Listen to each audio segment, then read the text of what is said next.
Well, again, good morning. We are wrapping up the Book of Ruth. We're going to be closing it. We did an excellent recap last week, and if you didn't get a chance to cover the recap, it hit some of the highlights. It's the podcast is up. The edited video is also on YouTube. But to bring us very quickly up to speed, we start in chapter 1. There was no food left in the house of food. And so Naomi leaves with her little family unit, and they go to Moab.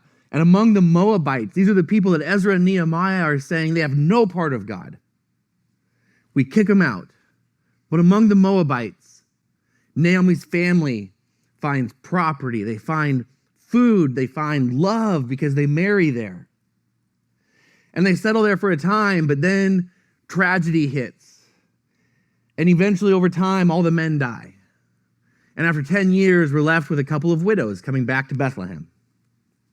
And Ruth is overlooked. We come back to Bethlehem, and the women in Bethlehem, they go, I think we know her. I think we know her from 10 years ago. Naomi, is that you?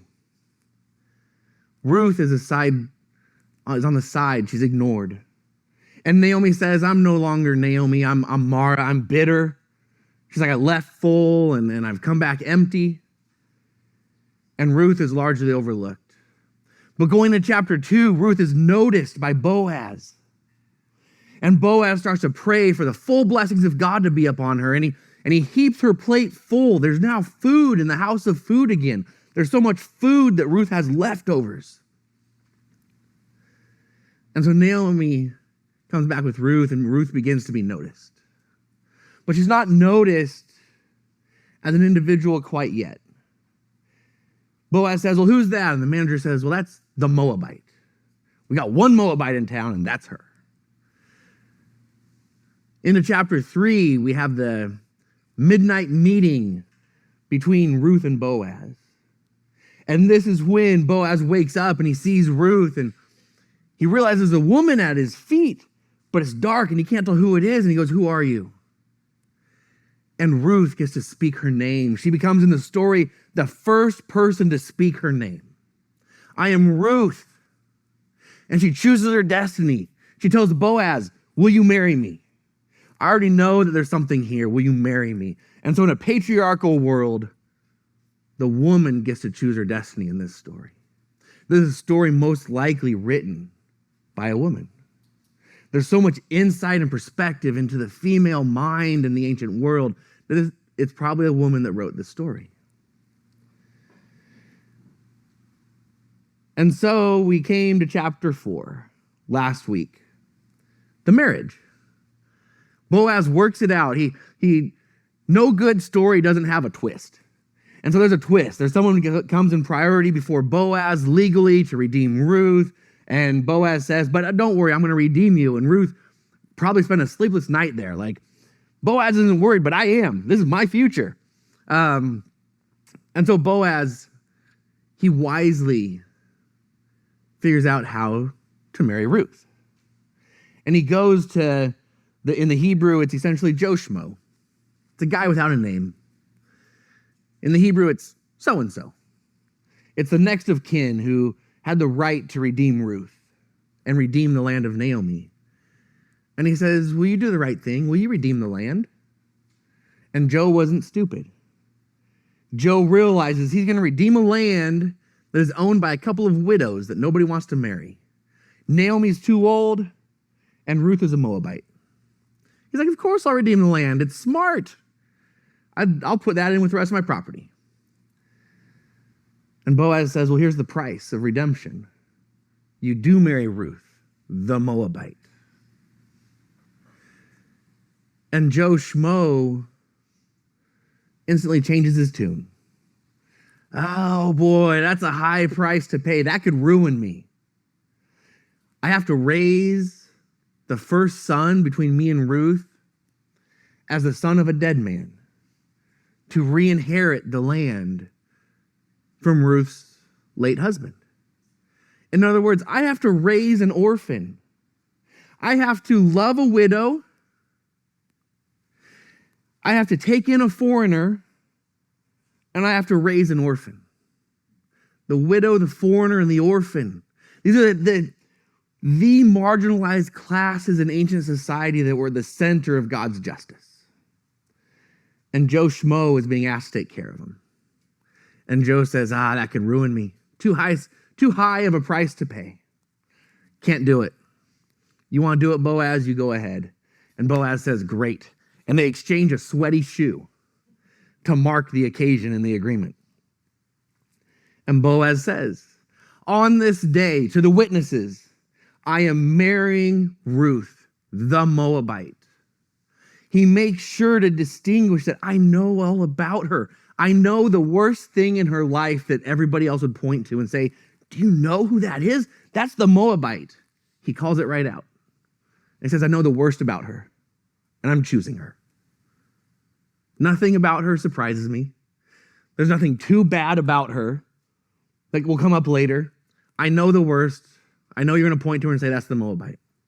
My eyes are open to the biggest flaws you would see in her, that she's not one of us. And I choose her. Just like Jesus chooses us. And nothing about us surprises him. He knows the worst that people will point to in our lives. And he still says, I choose you. Nothing about you will surprise me. So we got to the marriage. The townspeople celebrate. And now we are in Ruth chapter 4, part 2, the epilogue. Towards the end of a story, you typically have some loose ends to tie up. You have some remaining questions. And so we're going to hit the epilogue. This is the second half of chapter 4. And so as we close the book of Ruth, this is our story that began in Moab, but it settled in the town of Bethlehem. Part of why we began to look at this book was in order to understand the wrestling match of faith and how that wrestling match carries into our sacred scripture. Scripture wrestles with scripture. Ezra and Nehemiah were leading a violent expulsion of Moabite wives and Hebrew children, all in the name of holiness. And a voice comes out in opposition to the direction that the religious and government institutions have decided to take things. The voice is expressed in the love story of Ruth. And the book of Ruth offers us great insight. As we just looked at our recap and you think back to the previous weeks, one of the greatest insights is that we see Jesus' example in Boaz. And we see the contrast between Boaz's generous theology living out loving and accepting the Moabites. We see the contrast between Boaz's theology and the exclusionary decisions of the religious and political leaders. But this doesn't mean that we say, well, the book of Ruth is right, and let's just tear Ezra and Nehemiah out of our Bibles. Let's toss them aside. First, just because any of us get something wrong doesn't mean we're all wrong all the time. In the case we're looking at right now, we get to enjoy the comfort of sitting here, dissecting with hindsight and judging a single decision in the lives of people who were trying to do right by God. They just were not perfect all the time. But we don't toss everything out because of one imperfection. Thank God we don't do that, because I wouldn't be here. So don't rip out Ezra and Nehemiah just because they get one error that we're looking at right now. Second reason we don't toss them out is because in their error, we can learn some important things about ourselves. We can learn especially about the human tendency to do horrible things in the name of God. Things like scapegoating the vulnerable and different among us.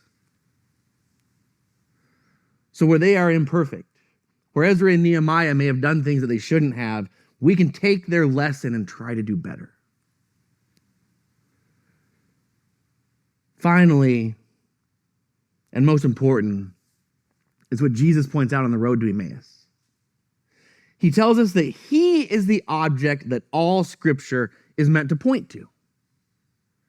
We see how the story of Ruth points to Jesus, primarily through Boaz.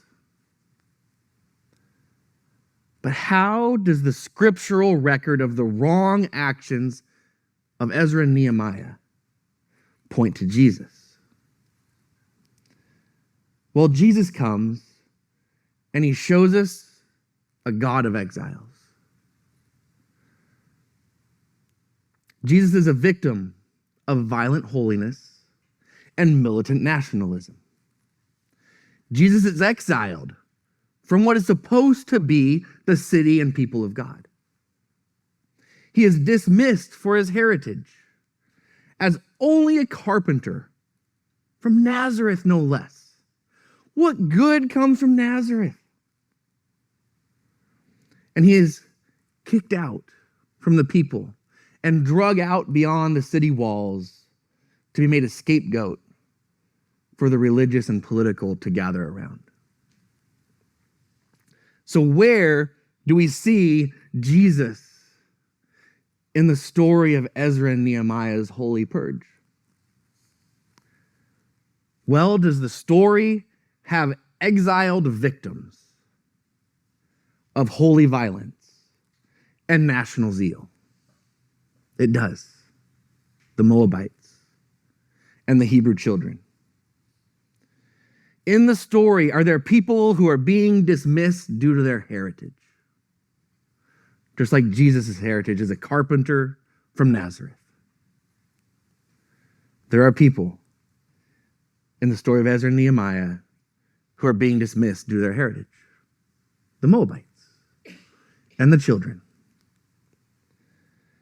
In the story of Ezra and Nehemiah, are there people being sent away as scapegoats? There are. The Moabites. God in the flesh of Jesus is in the record of Ezra and Nehemiah's actions against the Moabites and against their own children. The story is inspired to be included in our sacred text because it is about Jesus. But the Emmaus Road revelation, combined with the enlightenment of Jesus revealing God to us, counters the idea that we find God in the exclusionary, nationalistic God. It counters the idea that we find God in Ezra and Nehemiah as the God that the Hebrews were waiting for when Jesus came. The story of Ezra and Nehemiah points to a God who endures exile with the Moabites, a God who endures the injustice of destroyed families, a God who refuses to lead people, though, in retributive violence. And instead, he stirs up a small voice of a still unknown author to tell the story of Ruth. It is a story to influence rather than coerce, because God doesn't coerce. Jesus shows this through his entire life. So we hold on to the stories of Ezra and Nehemiah for many reasons. And we discover, actually, Ezra and Nehemiah to be people much like ourselves. People who are striving to live good lives, but we don't always get it right. This is because, except for Jesus, God in the flesh, no human bodily contained the perfect work and revelation of God. We strive to get things right, and when we get it right, we reveal our good and loving Creator. And when we get it wrong, the co-suffering love of our good and loving Creator is revealed. The co-suffering love of God is seen in his love and his identification with the victims of our wrongs. And it is seen in his patience and enduring love for us, even when we fail. Even when I slander God's character and do wrong in his name, God doesn't give up on any of it. And in the middle of doing it right and wrong, with inspired voices to help correct us, like the voice of the story of Ruth, we get to see the tension of the wrestling match of faith. Currently in the wrestling match, we have two examples of leadership styles and decisions before us. We have the divisive decision of Ezra and Nehemiah. It is a decision made in the style of the world's leadership. It's a style of leadership that's easy. It doesn't take much leadership to point to a scapegoat and unite everyone behind the oppression of that scapegoat. This is the unity of the world. This is unity that begins back on grade school playgrounds, as kids unify against the scapegoated outcast who's a little different and will become the object of ridicule. We can contrast the leadership of Ezra and Nehemiah in this moment with the charitable and inclusive leadership of Boaz. It's a leadership that resulted when he declared marriage to a Moabite in Hebrews rejoicing. And we will see that it's a decision that results in Hebrews wanting the best for even the Moabites and praying that a half Moabite, half Hebrew child would become renowned in Israel. So against the leadership of Ezra and Nehemiah, we have the charitable leadership of Boaz. It's a costly leadership, though. It's costs high enough at times that Joe Schmo didn't think he could pay for it. It's a leadership style that Jesus showed will cost you your life at times. But it's a leadership decision that Boaz makes. And while Ezra and Nehemiah unite the people through their leadership to cut people off from the love of God, and many of the people cheer as their nation is purged,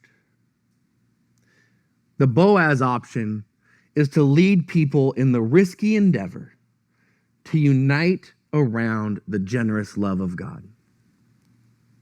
And we saw last week what I just said. People come to cheer for the Moabite and cheer for the offspring of the Moabites joining with the people of God. So it was to cheers for Boaz's marriage to Ruth that our love story last week came to its happy ending. Boaz declares his love for Ruth, not just for Ruth again, but Ruth the Moabite. Boaz publicly associates his name with a Moabite and then settles with Ruth into Bethlehem. And that brings us halfway through chapter 4. It leaves us with a happy ending. We could stop there. But often there's still questions to be answered, and a good author will tie up some loose ends. Well, what happened next? What did the future hold? What about Naomi? The tragic story of Naomi was the catalyst for the love story of Ruth. And through the love story of Ruth, Naomi's been a constant presence. We need some closure. Ruth and Boaz have found their happiness. And the author, though, is not going to leave us without our closure. We're going to return to the person where this started, and we're going to get some glimpses into the future. This brings us to the last 9 verses of the book of Ruth, the epilogue. So Boaz took Ruth, and she became his wife. When they came together, the Lord made her conceive, and she bore a son. Then the women said to Naomi, "Blessed be the Lord who has not left you this day without a redeemer. And may his name, the Redeemer's name, be renowned in Israel. He shall be to you a restorer of life and a nourisher of your old age. For your daughter-in-law who loves you is more to you than 7 sons and has borne him. Then Naomi took the child and laid him in her bosom and became his nurse. The women of the neighborhood gave him a name, saying, a son has been born to Naomi. They named him Obed. He became the father of Jesse, the father of David. The end. Boaz and Ruth have a child. And the camera of our imagination is panned to the grandmother, Naomi. Specifically in Ruth 4:14, I believe we have this on the slide. In Ruth 4:14, we pan to Naomi and the women. The last time we had Naomi and the women together was in chapter 1, as Naomi returns to Bethlehem from Moab, bringing Ruth with her. And the townswomen, the women, they recognize her and they say, Pleasant, welcome home, Pleasant. And Naomi says, my name is no longer Pleasant, it's bitter. Call me Mara. The last time we saw Naomi with the women was a little over a year ago. But now a little over a year has passed since bitter came back to the empty house of food. And the women who heard Naomi's pain then are with Naomi now to celebrate the grandson she never saw coming. They rejoice for her, and beginning in Ruth 4:14-15, they say, thanks to God for your daughter-in-law Ruth, who loves you and is more to you than 7 sons. In the ancient Jewish culture, 7 sons was the picture of the perfect family. In our day, you typically ask couples, how many kids do you want? What does a perfect family look like to you? And one couple is going to say, we want 3 kids. Another couple might say, we just want 2, 1 boy, 1 girl. The visions of families can differ now from person to person.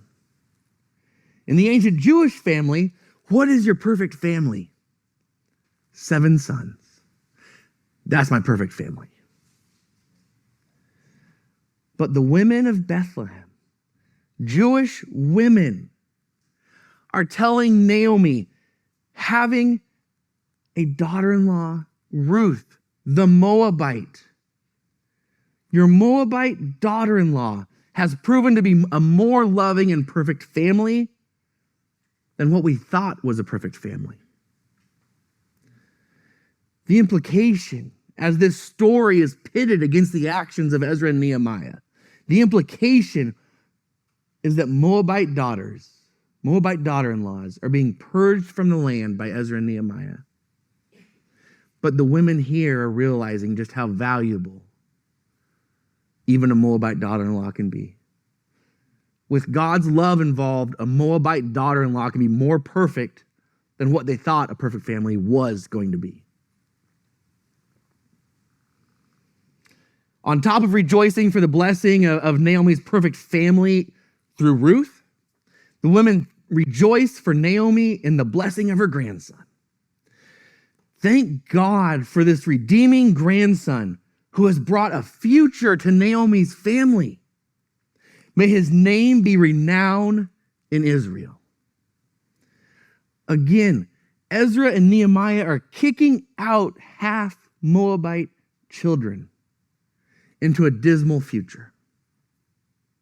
But these women are praising God for the gift of a half Moabite child and praying for the blessings of his future. In fact, as we look at our decoder we've been using, the half Moabite child is named Obed, short for Obadiah. The name means worshiper of the Lord. As we have seen, the names are lessons to us.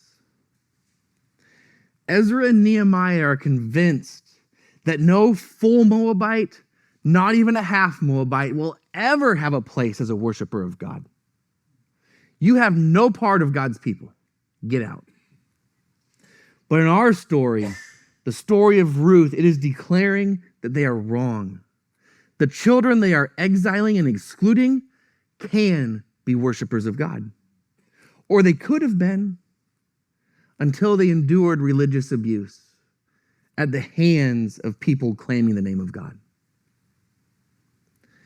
In the story of Ruth, what we find is that a generous, charitable, agape theology is producing a worshiper of God. So the women pray for a half Moabite Obed to become renowned in Israel.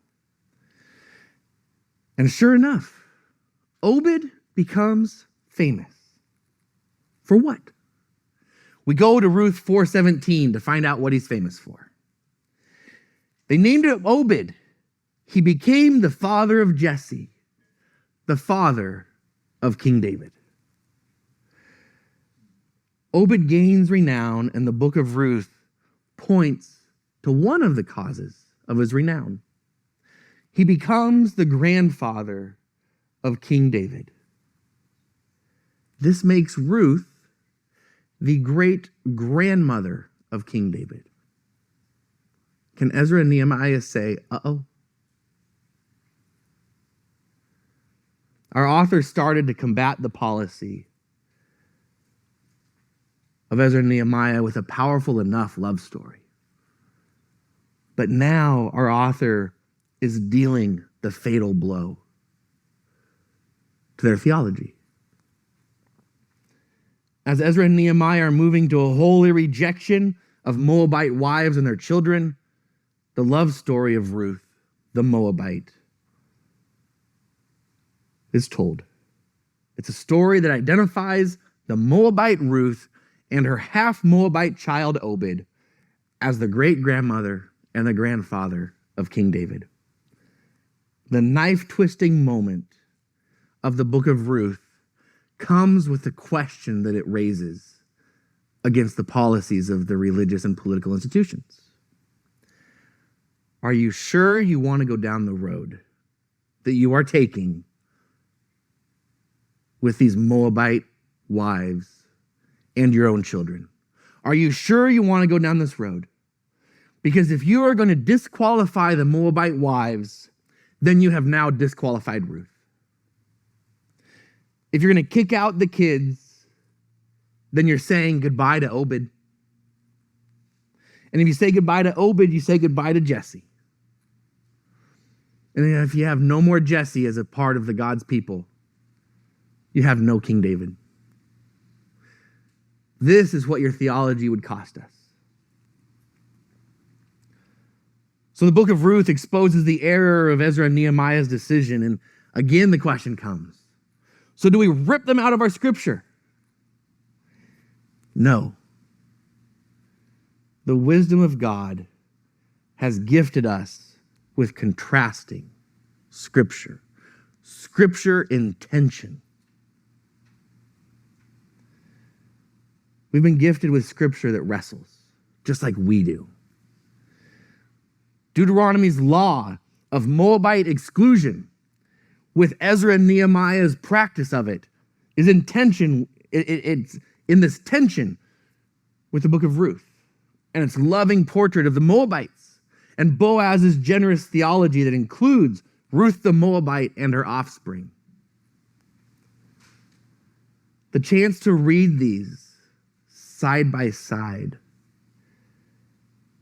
brings into focus the purposeful, inspired tension of Scripture that we have been considering recently. We've considered Leviticus' claim that God demands bloody sacrifice. And the result of bloody sacrifice becomes a barbecue that is a pleasing aroma to God. But then we've looked at the Psalm of David. We read in Psalm 40, verse 6. David says, "You have opened my ear to the truth. Sacrifice and offering you didn't desire, and you did not actually require burnt offerings and sin offerings. And he looked at Hosea, who speaks for God as a prophet and says from God, I want mercy and not sacrifice. These voices defeat an imagined singular voice running through Scripture. We looked at the words of God through his prophet Jeremiah that stand also in tension with Leviticus. Jeremiah 7 verse 22 says, when I led you out of Egypt, I gave you no commands about burnt offerings and sacrifices. There is purposeful, inspired tension here in our Scripture. The tension is all over the place. The book of Proverbs would have you believe that if you live a good, God-fearing life, if you live in righteousness, all will be well. But then the book of Job clears its throat and kind of raises his hand and says, I'm not so sure about that. The book of Job claims that you can do everything right, and injury, sickness, disease, and death will still be part of the righteous life. There's a tension. The tension in Scripture is all over the place because it is in realizing and working through the tension that we truly grow as a person. God didn't give us a lecture. He gave us a story.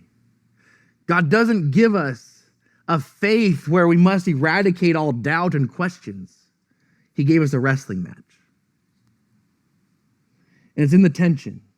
It's in our growth, in our maturing, in our looking at these things and looking for the voice of God and seeing where Jesus is, that we begin to really discover who God is, rather than just memorize our answers like a multiplication table.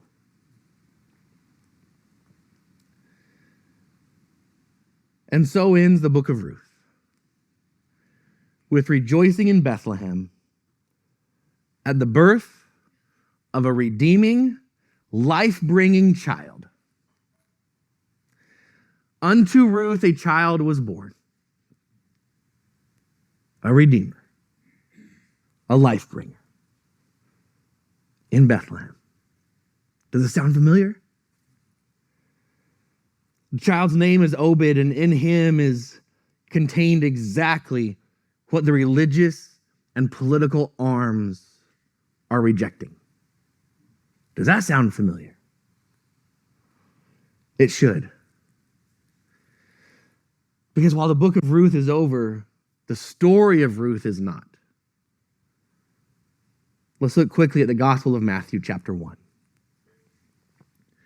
Here is an account of the genealogy of Jesus, the Messiah, the son of David, the son of Abraham.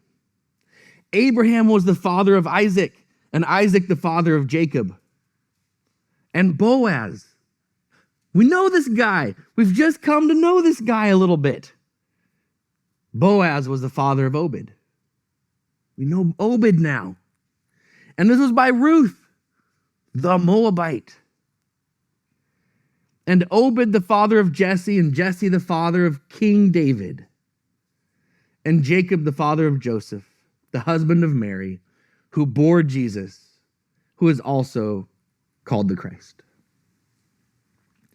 The love story of Ruth and Boaz, enabled by a generous theology, truly ends where all Scripture ends, at Jesus. The story of Ruth ends with rejoicing in Bethlehem at the birth of a child.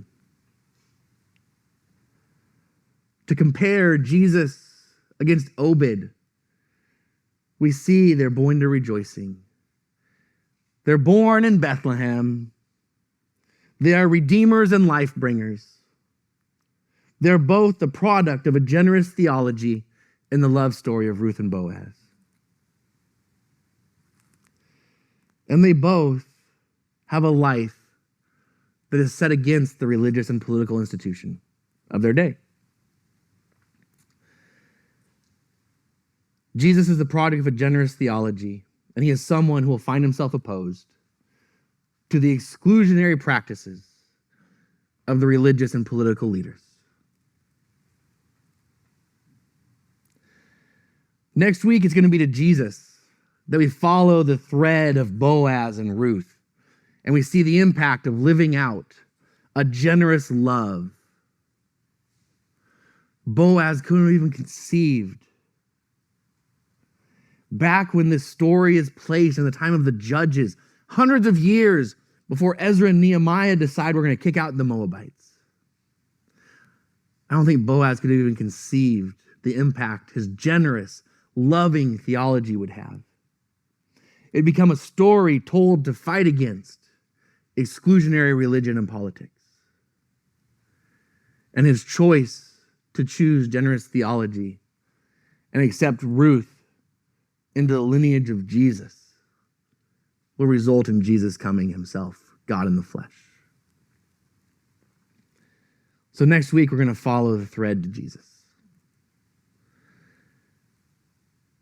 Because ultimately, it's to Jesus that the tension of all Scripture points to. It's at Jesus' feet that the story of Ruth is truly meant to end. So I'm going to ask you to reflect as we close today on what it's like to sit at the feet of Jesus. I don't know what would hit home for you. In the story of Ruth, in the examples we have, Jesus is the embodied product of love. It's the love of Boaz and Ruth that bring about Obed, leading to King David, leading to Jesus. Jesus is the Redeemer from what feels like the most dire circumstances. As Naomi and Ruth, two impoverished widows, return to Bethlehem. Jesus is a life bringer to where you feel death in your life right now. Jesus is the subject of the next chapter of your life when you think like Naomi, your story's over. Jesus is the alternative to living a fearful, destroying religion and political lifestyle.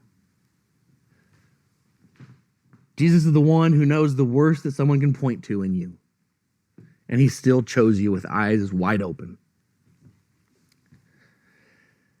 Jesus is the one who set the table for you when you felt like the least. As Boaz set the table for Ruth, and she said, "Who am I, a foreigner, a Moabite, that you would even invite me to lunch?"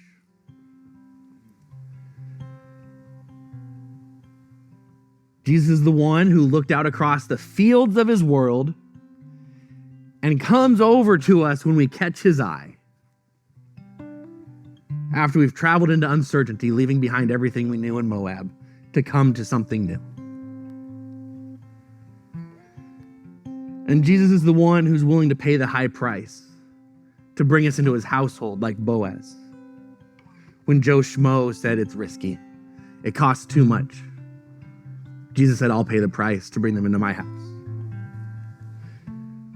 These and more are lessons that we learn from the story of Ruth